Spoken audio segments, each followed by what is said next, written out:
Welcome to Women at the Top, where we share professional journeys to inspire yours. Hello, I'm your host, Max Zhang. Today, I'm very excited to have Christina on the show. Christina, can you introduce yourself? Sure. Hi, I am Christina Muller. I'm a licensed clinician and workplace mental health and leadership psychology consultant.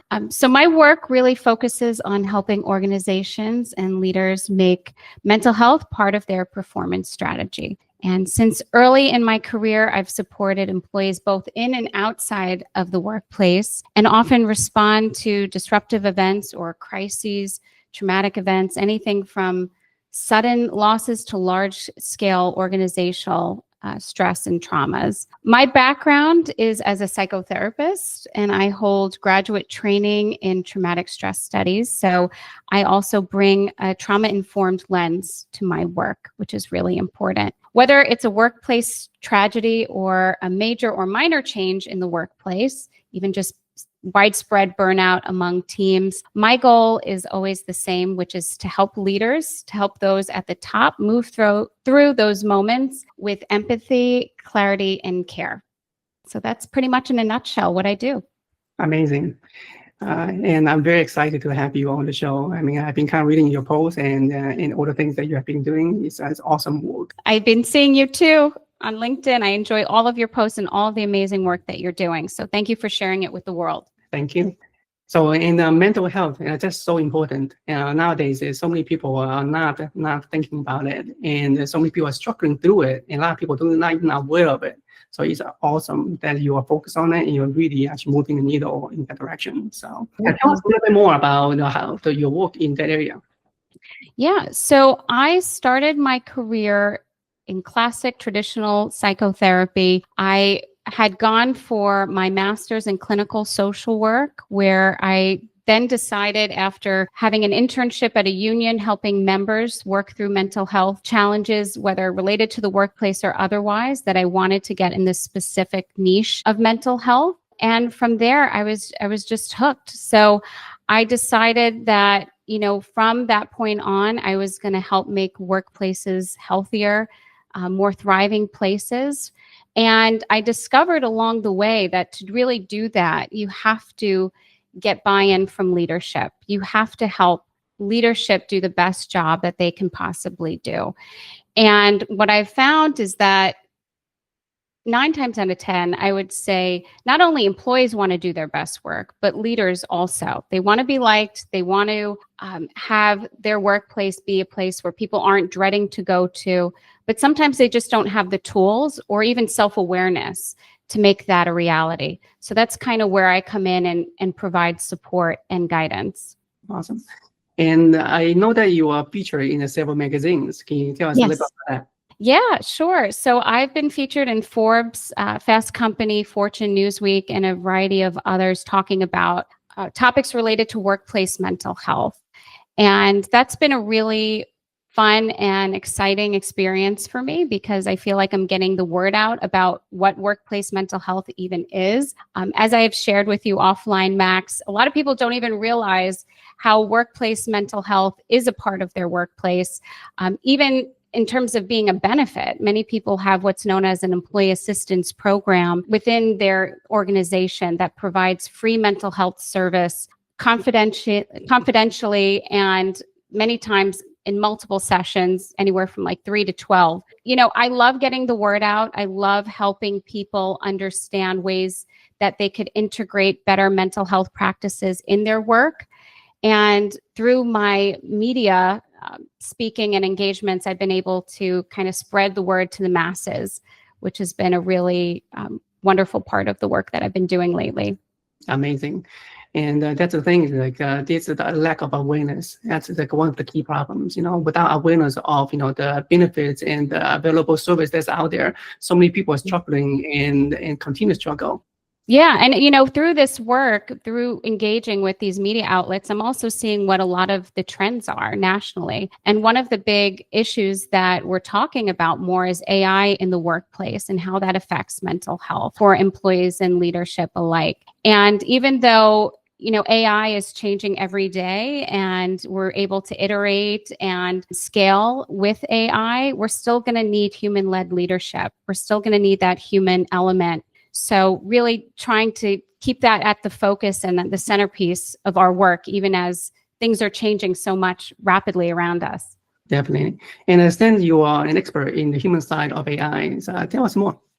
Yeah, absolutely. So like I had mentioned, AI is here to stay. It's going to be a part of not only the cultural zeitgeist, but also the workplaces of the future. And with that, we really need to make sure that people are being seen for their work and the effort that they're putting in and not just the output.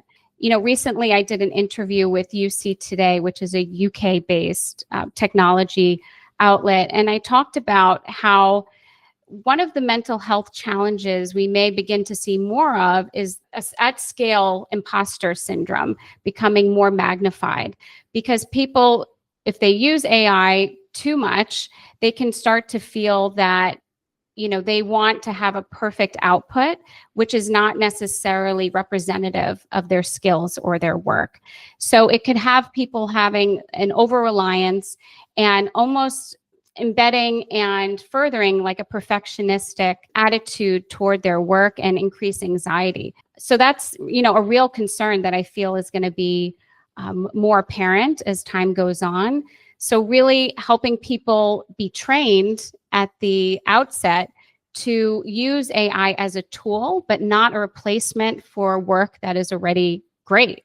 And trusting in our work as being great and knowing that we were hired because we have the skills to get the job done, but AI is just another tool in our toolbox, so to speak. That's right. And it is just a tool. And a lot of people, might not see that. And a lot of people think that, oh, we can just replace a human with AI. No, you cannot. Yes. No. There's so many things that a person and human can do, emotional intelligence, spiritual, purpose and things like that. You just cannot mimic all that kind of things. Yeah, no, it's absolutely correct. And, something that comes to mind is also a phenomenon we know in psychology as cognitive offloading. So if you use too much of AI and have an over-reliance for using it, you're actually weakening neural connections that are connected to learning and memory. So your recall is going to get weaker as time goes on because you're using less of that part of your brain. So it's really a public health issue too that we have to kind of keep an eye on as time goes on and the technology advances. Yeah, I think, it's kind of similar to other technology breakthrough in the past, like the invention of TV, Yes. invention of computer, invention of calculator, like all these tools, comes out, it's like, oh, wow, it's going to replace, human in some way. Now we know it's just those are tools that helps us become more productive. We don't want to be afraid of it. We want to adopt it. We want to really understand it. We want to leverage it so that we can start doing things actually more meaningful, more human. Yeah, no, and it makes a lot of sense. And I was recently in Fortune magazine talking about what Citibank has done, which is train their entire workforce on AI and how to use it effectively as a tool and not a replacement for their work. And I think that democratization of AI skills really made a shift in how we're going to be viewing AI as a tool for workers, because we really need to get them understanding how to use it first before we just introduce it and people then, use it haphazardly or, like we mentioned, have an over-reliance on it. And I understand that you are an expert in leadership as well. So tell us, how do you help leaders? Yeah, so I help leaders many times navigating any sort of disruptive event or anything that could affect the organization. I mean, just to give an illustrative example of some of the work I've done recently is responding to something like sudden death in the workplace or even a mass shooting. I responded to a mass shooting that made national news this past summer in an office building in Manhattan. So helping leaders guide their employees through change, through disruption, and providing them the tools to help their employees feel like they matter throughout that process. One of the things that I hear many times after an event from employees is they feel maybe their leaders didn't care or didn't show that it was a really concerning event or shift that happened. And that affects morale. It affects, we know from research, productivity. It affects our ability to even feel psychologically safe in the workplace. We're not going to be maybe volunteering ideas as much or speaking up in the same way. So there are these kind of trickle down effects that happen when leaders aren't putting out the kind of support that their employees need. And because I come from a clinical background, I could frame my strategies with that in mind and help them understand the neuroscience, the brain, and how that is impacted by all that we're talking about, so that they have science-backed evidence to support what they're going to be doing. Because a lot of times leaders want to know. They want to know what is research-backed. Why am I doing this? Not just the how. They want to know, why does this even matter? And I think because of my background, I'm able to kind of reinforce that some more. 100%. And definitely, having psychological safety is so important. And it is one of the fundamental pillars of building high-performing culture. Can you tell us a little bit more about how do you help organizations build psychological safety?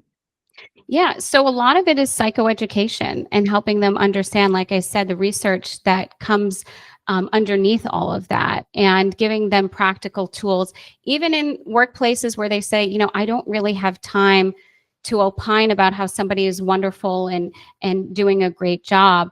I came up with a model that I call the C model, which is a spot whether somebody's effort or if they need a little more support, empathize, providing some empathy to a situation and understanding, and then also engaging in something actionable to show that you care about the person. In the case of, say, just using an example of a sudden loss in the workplace, not going about it as business as usual, taking maybe 15, 20 minutes off the queue, letting people kind of have a moment to not work, to grieve if they need to in that moment, to go for a walk, something simple like that doesn't take a lot of time, but shows that your employees know that you care about them. So I created that model as a way that people can use, even if they feel they're short on time, that they can still present value and show value to their employees. Because at the end of the day, we all need to feel that we matter and that our work matters, but also we as people matter, not just the bottom line. Yeah, ultimately, the people is what matters at the end. So not anything else. I really loved your C model. I mean, being able to spot and empathy and then taking action. Those are great way to really understand, raise your awareness, understand the situation, and then take action. And that's really where true intelligence comes from. And it's simple to remember, and something, like I said, you could do, and it doesn't take a whole lot of time. If people feel like, I just don't have the time, that's kind of a solution for it. In the workplace, there's a lot of stress. And I understand that you also help leaders and also organizations, turn the stress into a strategic growth. Tell us a little bit more about how you go about doing that. Yeah, so organizations, like leaderships, want their employees to do their best job, and they want them to have the best output possible. But we also have to understand and take time with understanding how they're doing check-ins periodically, making people feel noticed, making them feel that they're a part of the mission and that their work matters, even in times of high stress. Simple check-ins, how is today, remembering something about that person's family or something going on in their life. Giving allowances for taking time off if it's a particularly challenging time for that person. Also understanding what is normal and what may be outside the realm of normality following something that's disruptive. Having that awareness so that you can approach your employees in a way that is supportive and can guide them through the stress, whatever that may be. And that will ultimately lead to a healthier, more productive workforce. We know when employees are at their best, they're able to produce more and to produce better. And they're also using fewer PTO days, research supports that, and have less instances of presenteeism, which essentially is being physically in the workplace or doing the work, but not being mentally there being preoccupied. And that's especially crucial in safety sensitive industries where the stakes are high. So you really have to make it paramount and an imperative as a part of your strategy following any sort of stressful or disruptive event.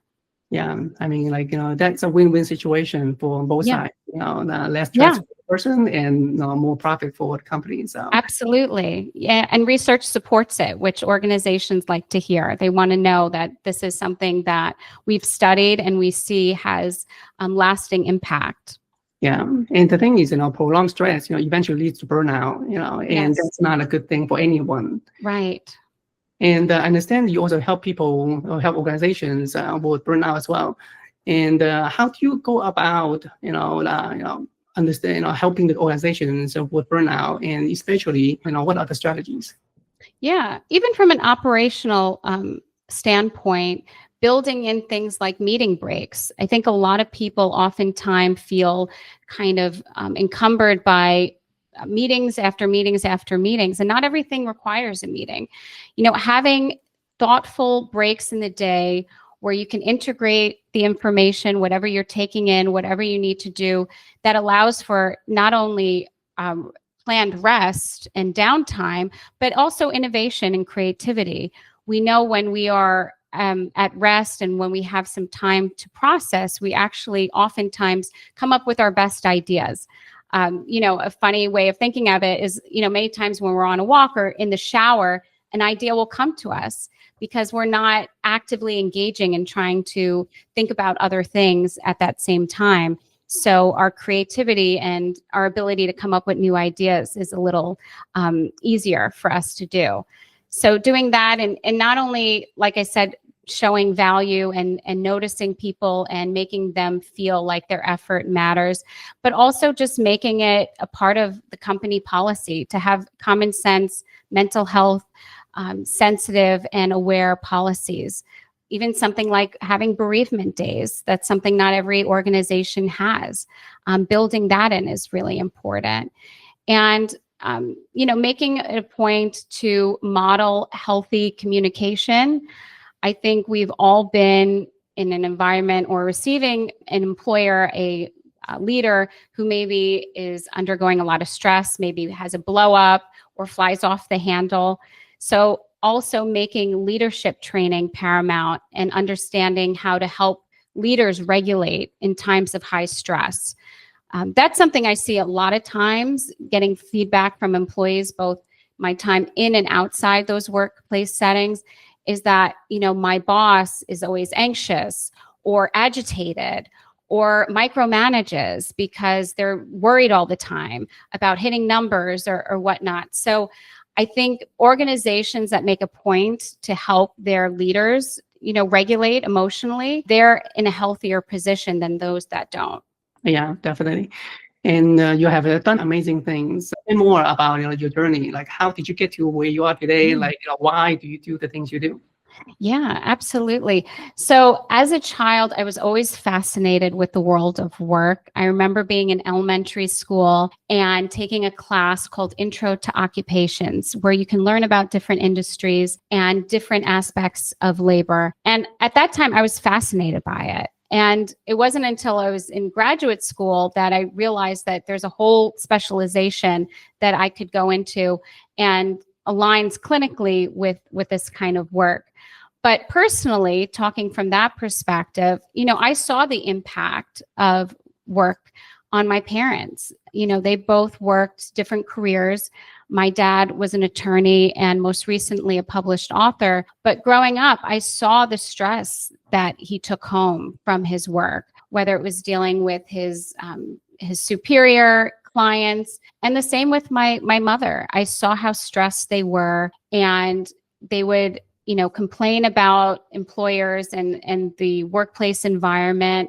And I remember hearing that as a child and seeing them experience burnout firsthand. And what that meant was when they would come home from work, they would have less emotional resources for me.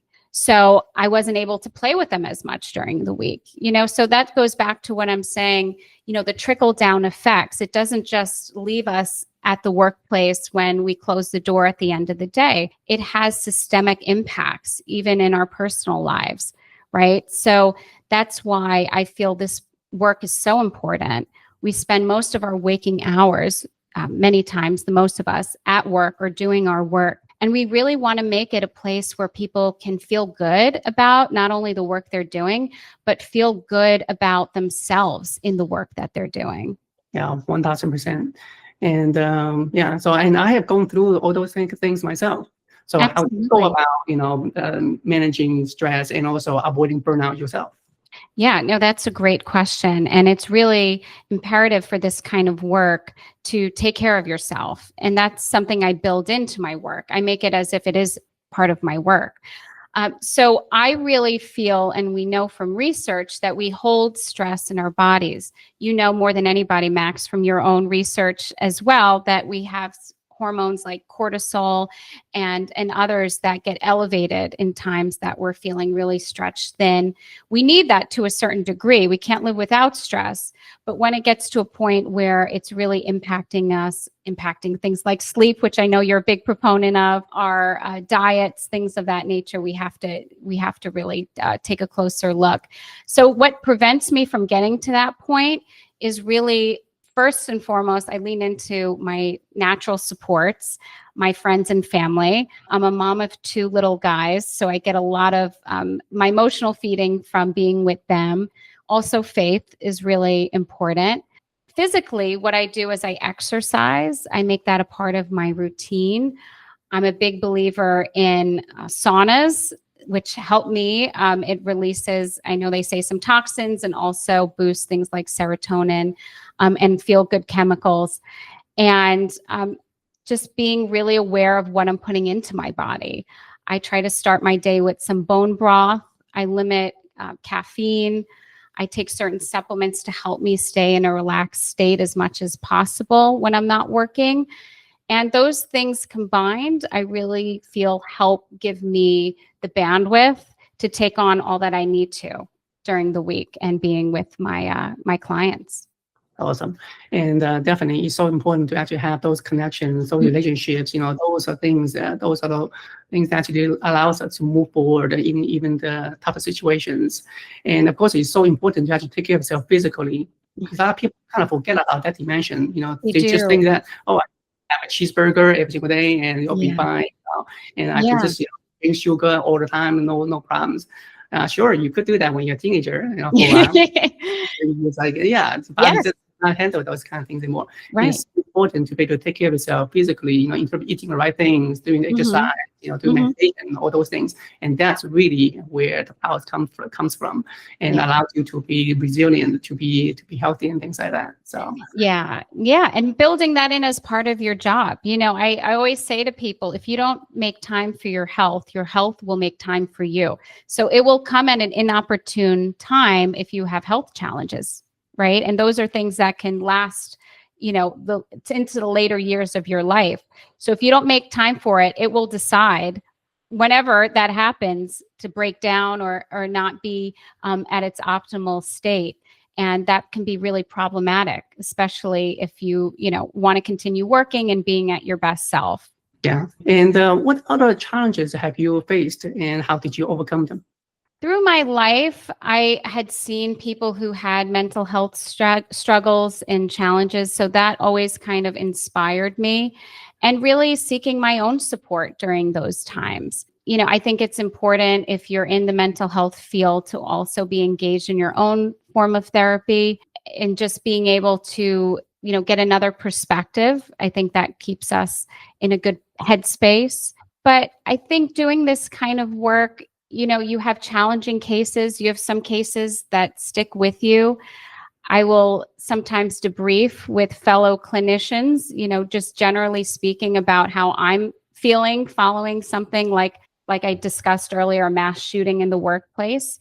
We're still people. We're not chat bots or robots. So we still have feelings, even though we're trained, in my case, even more specifically trauma trained, to deal with those kind of situations.